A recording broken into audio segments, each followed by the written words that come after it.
আজ 12 ফেব্রুয়ারি অনুষ্ঠিত হচ্ছে ত্রয়োদশ জাতীয় সংসদ নির্বাচন ও গণভোট। সকাল 7:30 থেকেই ভোট গ্রহণ শুরু হয়েছে। ভোট গ্রহণ শুরু হলেও গোপালগঞ্জ শহরের রেশমা ইন্টারন্যাশনাল স্কুল কেন্দ্রে সকাল 9টার দিকে একটি অনাকাঙ্ক্ষিত ঘটনা ঘটেছে। কেন্দ্রের বাইরে একটি ককটেল বিস্ফোরণের ঘটনা ঘটে। এতে 2 জন আনসার সদস্য আহত হয়েছে। এছাড়া একজন বাচ্চা আহত হওয়ার খবর পাওয়া গেছে। তবে এই বাচ্চাটি কে সেটাই এখনো বাংলাদেশের নাম্বার 1 স্টিল বিএসআরএম কোনো খোঁজ পাওয়া যায়নি বা খবর কেউ দিতে পারেনি।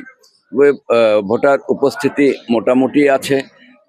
তবে ভোট গ্রহণ এখনও শান্তিপূর্ণভাবে চলছে এবং আইনশৃঙ্খলা বাহিনী, সেনাবাহিনী ঘটনাস্থল পরিদর্শন করেছে এবং তারা বিষয়টি খতিয়ে দেখছে। এই কেন্দ্রে প্রায় 3,500-এর মতো ভোটার রয়েছে।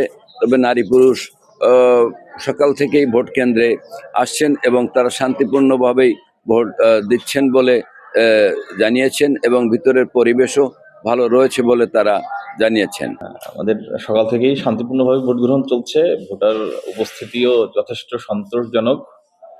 তো কিছুক্ষণ আগে দুর্বৃত্তরা একটু ঝামেলার চেষ্টা করেছিল, একটা শব্দ হয়েছে, 2 জন আনসার সদস্য একটু আহত হয়েছে, কিন্তু পরিস্থিতি এখন স্বাভাবিক।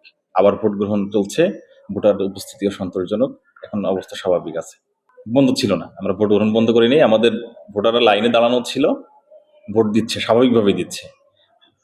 শব্দটা এটা আমি যেহেতু ভোটের কাজে ছিলাম, এটা শব্দ হয়েছে এবং আইন শৃঙ্খলা রক্ষাকারী বাহিনী ছিল। তো আমাদের যেহেতু মনে হয় না যে ভোট গ্রহণ পরিস্থিতি বন্ধ করার প্রয়োজন হয় না, এই জন্য আমরা সিদ্ধান্ত নেই। আমাদের ভোট গ্রহণ চলছে স্বাভাবিক।